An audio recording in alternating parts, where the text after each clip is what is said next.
everyone, I'm Wendell Jones, and welcome to this edition of our program, Jones and Company. On this program, we examine national and sometimes international issues, and today we are doing a little bit of both because we have a guest on our program today who's out from outside our country. We're talking about the president of Fisk University, Dr. KevinRome, who has been in the Bahamas for a few days, and he's been recruiting students for Fisk. And we have a former student of Fisk University here, the Reverend Trajean Jadorette, who is the pastor of New Covenant Baptist Church. And it's indeed a pleasure to have them both on Jones and Company today. Dr. Rome, welcome to the program. Thank you. It's a pleasure to be here. And nice to see you again, Reverend Jadorette. It's always a delightful pleasure to be with you, Brother And Jones. Today you came along with your president. Absolutely. We are very proud of him. You're proud of him and Fisk, eh? Absolutely. And you went to Fisk? Yes, sir. Yes, sir. I sing the praises of Fisk wherever I go. Fisk has been very, very kind to me, and I try to steer students in that direction also. Yes. So, Dr. Rome, how long have you been the president of Fisk? A year and a month. A year and a month? Just celebrating my first anniversary as the president. Good. And you went to Fisk as well? You were educated at Fisk? No, I attended Morehouse College. Oh, in Morehouse. Atlanta, Georgia. Okay. Yes. How have you been finding your presidency? It's going well. You know, we have work to do. We have a big push to increase our enrollment. That's one of the reasons that we're here. But Fisk is such a great institution with a great history and great alumni, so it's been an easy task for me. It's easy to travel as well and to Yes. locate new students for your university, I'm sure. And I hope that you've been successful while you were here in the Bahamas. We have, and we hope to return many, many times because we want the best students, and in order to get the best students, you have to seek them out and go where they are, and we know they're here on the island. There have been quite a number of outstanding Bahamians who were educated at Fisk. Yes. I know some of them well. Yes, we have quite a long history with the Bahamas of having students who attend, and many generations of students who have attended Fisk. Mm-hmm. Yes. You know, one of the famous ones, I believe, Mr. T.B. Donaldson, T. Baswell Donaldson, who was a former governor of the Central Bank of the Bahamas, a former ambassador to the United States. I think he served as former board chair as for a board Fisk chair at University. Fisk, Yes. And the Eneas family as well. Yes. Several members of that family have attended Fisk University. Yes. You, Jadorette, you've been involved in recruiting students yourself, haven't you? Absolutely. Why? Absolutely. Well, I think one of the things you learn at Fisk is to give forward. And so Fisk has been kind to me, and I think I want to do the same thing for other students as well, help them get there, and when they get there, they will find that Fisk will do what Fisk did for me to them. You know, one of the questions I asked you on one of our radio programs was, well, you know, why Fisk and not the University of the Bahamas? That was a question that I think you fielded well, so let's do it again. Well, I think, again, it's a matter of both. We have nothing against the University of the Bahamas. No. A Fiskite sits at the helm of that institution, and so I think you will get a little bit of Fisk even if you were to go to the University of the Bahamas, but we would that you make a track to the mother school, so Fisk University as well. So Dr. Rodney Smith, the president of the University of the Bahamas, is a Fiskite, eh? Absolutely. Yes. Absolutely, yes. Alma Adams is a Fiskite. Sonia Knowles at SAC, a Fiskite. Betty Christie at Doris Johnson, a Fiskite. Yours truly, Trajean at New Covenant Baptist Church, a Fiskite. The list goes on and on. Vaughn Culmer, I'm sure you know who he is, a Fiskite. A veteran educator, Ida Moxie, is a Fiskite. I mean, the list goes on. You know, the Eneases, again, they are ambassadors for Fisk, and they've done an excellent job in the last almost 40 years now. President Rome, Fisk is considered a quote-unquote black school. Historically black college. Historically black college. Yes. Are you going to change that anytime soon? Absolutely not. We are committed from our mission to educate students of color, particularly black students. And Fisk is a diverse campus. We have students from all over the world, yet as part of our mission, it is the education of black students. Why you do that? In these days and times, you don't think that people would say, well, you know, you're being racist? Absolutely not. I look at, in the United States, I attended two large, predominantly white institutions, the University of Texas at Austin, which has over 50,000 students, and the University of Georgia, where they have over 35,000 students. And to this day and from their inception, they have been majority white. And I don't see that changing, so why would we change what we do when those other institutions aren't changing what they do? But they don't call themselves a white school. They're called predominantly white institutions. But if you go to many of the campuses in the United States, the overwhelming majority of the students are non-African American or non-black. And so we have to have places where our students have access at all times and they receive a quality education at a reasonable cost. Mm-hmm. And you don't turn away.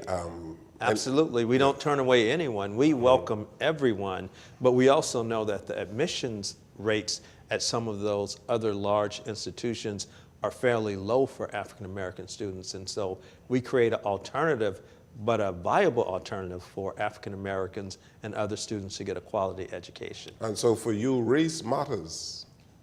I think for everyone, race matters if they are honest with themselves. If you look at what's happening in this country, the first thing one sees when they see a person is the color of their skin. And until that goes away, it will always matter. What would it take to get rid of all of this? You know, Dr. King, who went to Morehouse, yes. Your mother says that a man should be judged not on by the color of his skin, by the content of his character. I agree with that. That's how we should be judged, but how we identify is important too. And I think it's important for people of color, African Americans, black people, to have a strong sense of identity and a strong affiliation with our ethnic heritage. I think if you look at the Asian culture, if you look at the Hispanic culture, you look at any other culture, just because they integrate into society, they don't give up their ethnic identity. And so I think it's powerful when black people maintain their ethnic identity. Does it advance race relations at all, good race relations? I think so. I think when we all sit at the table as equals and we negotiate as equals, it advances race relations. But when we go to the table as less than, that's problematic. And so I think it's important for us to understand our historical successes and what we've contributed to society. And when we sit at the table, we know that our knowledge is just as great, if not equal, to any knowledge that exists in the world. And that's what we teach at historically black colleges, that we're all equal. But if we listen to other segments of the population, they would lead us to believe that we're less than, and that's something that we have to challenge every day. In this era of globalization, and you're teaching students to be world citizens. Yes. I would have thought that you want people to think outside of what race they are, No. Just to become the best that they can possibly be, to take their rightful places in the world. And we do. We want everyone to see themselves as the best and the best at whatever they are, but we can't be foolish to think that our race doesn't matter no matter where we go in the world. When we enter a conversation or when we enter a place or a building, you name it, someone's going to see our color. And people make assumptions based on color, but when we've been educated and we know that we are equal and we walk in, we don't have to walk in with our head bowed. We can walk in looking whoever we encounter straight in the eyes, just that they look at us and know that we are just as intelligent, we're just as qualified, and we can run a global market just as well as any citizen from anywhere in the world. Dr. Jadorette, do you think in the Bahamas, we look at race as the African Americans do. It seems to me that African Americans are more caught up, they're hanged up on race than say, Bahamians are. Well, I think Bahamian history and American history, they're two different things. They're like apples and oranges. Right. But before I even jump to that, I would like to say about Fisk, and I think we addressed this as we talked a tad bit to one of your callers the other day, that an HBCU is not necessarily an all-black school. I think that's the thing that we want to disabuse people of. Whenever you hear historically black colleges and universities, you're thinking, well, it's all black. That's not the case. If you were to look at some of the students who are perhaps the face of Fisk, they are of different backgrounds. Fisk is an historically black school. Its history is black. It goes right back to the time slaves got their freedom, emancipation, and so on and so forth. But it doesn't necessarily mean that Fisk is an all. There were white students when I attended Fisk University. There are white teachers at Fisk University. Mm-hmm. And so it doesn't necessarily mean that Fisk is an all black school. Yeah. Yeah, but the question is whether or not we have a different view of race relations, or we treat this any differently from the African American. I think so. I think we have a different view because our history is different. Not only that, we live in a society where black people are the empowered people. We are empowered here. We are majority black here. In the U.S., while there are different races, the history of blacks in the U.S. is one of, just unbelievable injustice and so on and so forth. And so one could understand, if you could just stop for a second and look at Jim Crow and so on and so forth, these things are still very much fresh in a whole lot of people's minds. And Mr. Jones, what I would reflect on here is, and I don't know enough about it, but I've observed and heard some, is that I wonder what the experiences are of Haitians and Jamaicans and others who are not native to this land, and they come here, and I wonder if they have the same exact treatment as natives of this country, or if they face some challenges. Well, they probably have certain challenges, but I don't know if they are judged on the color of their skin. That's the point that I make. But their ethnic background. They are probably judged on the basis of their nationality, especially if they are here in the Bahamas illegally.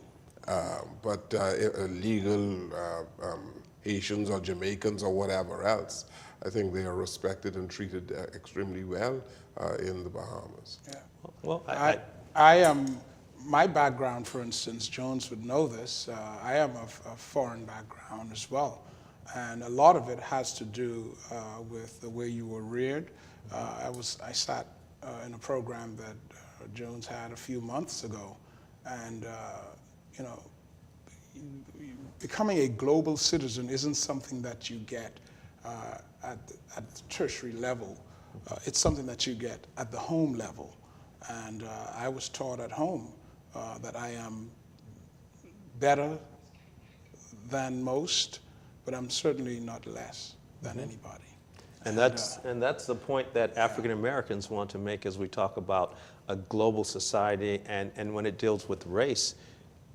Until we instill in all of the black people in the United States that we are at least equal to everyone else, despite the disparate treatment that we've experienced, which has impacted the psyche of African Americans, we have our work to do. And so as we talk about globalization, we have to see our place, but we have to see ourselves as partners and not as servants. You really believe that you still have that problem in America? Here you are, the president of a university, and we have a Bahamian there, Dr. Sidney McPhee, who is president of Middle Tennessee State University. Black people have made tremendous advances in the United States of America. You had a president And I believe that you ought to be one of these people who should be singing the song that blacks have done extremely well in America, no? Well, I think there are always outliers. If you look at statistically, we've done okay, but we still have a great deal of work to do. And if you look at from 1776, we've had one African-American president. Those statistics don't work well with me. I think we should have had several African-American presidents if you look at how long we've been in the country, and we helped build the country and we helped build the wealth of the country, yet we haven't benefited equally from the wealth that we built in the country. And that's what many African-Americans are looking at, is that when you look at the political and the material wealth that exists in America, it's still very much slighted to the white people who have always controlled the power. And so if we talk about Dr. Martin Luther King, he wanted more integration of that power, not just integration of people having opportunities. It was more about political, social, and economic equality, not just the ability to walk into a store. We want to own the stores as well as walk into them. But you do own stores, you do own major institutions. Black are playing significant roles in the United States of America. You had a black man who was Secretary of State. You had a black woman who was Secretary of State. But these are still outliers. These are one individual, but if you look at the number that we've had over the years, there's not equity in that. And so if you look at the contributions that we make compared to the positions that we hold, we still have a great deal of work to do. Nation building is a work in progress, isn't it? The United States is a work in progress, as the Bahamas is a work in progress. We are a nation that is 45 years old. There are certain things that we are working towards. You are just simply working towards a society where people are equal, an egalitarian kind of society, aren't you? Well, ideally, yes, that's the case. But if we look at the strides that we've made and we look at the environment that's happening right now, there are sentiments that appear to want to take away the strides that we've made. And so if we had really reached a level of equality, I don't think we could ever lose it. And so that makes me question, if we had that equality and we had that equal treatment and equal access, I don't think we would be able to lose it. So it's a work in progress, but it should be something that we see in our lifetime. It shouldn't be something that we talk about happening in another 100 years. You think you should have been further along? Absolutely. Definitely, absolutely. And I think Dr. King would think that we would have been further along with all that happened during the civil rights. They fought, they died for equality, yet some of the same social issues that were occurring at the time. And if we look at equal rights, if we look at discrimination, if we look at living wages, and that's what Dr. King was about, living wages for the people. It was the Poor People's Campaign that he was fighting for when he was killed. And so we still have great poverty in the United States when we have one of the richest countries in the world. That's what Dr. King was fighting for. There are some people who believe that you are regressing in certain ways, but I want to pick that up, but let's take a break here. Okay. This is Jones and Company, and our guests on the program today, Dr. KevinRome, the president of Fisk University, and he's here along with Reverend Trajean Jadorette, who is also from Fisk University, but pretty much a former student who is working for Fisk in the Bahamas and the pastor of New Covenant Baptist Church. We take this break, we'll come right back.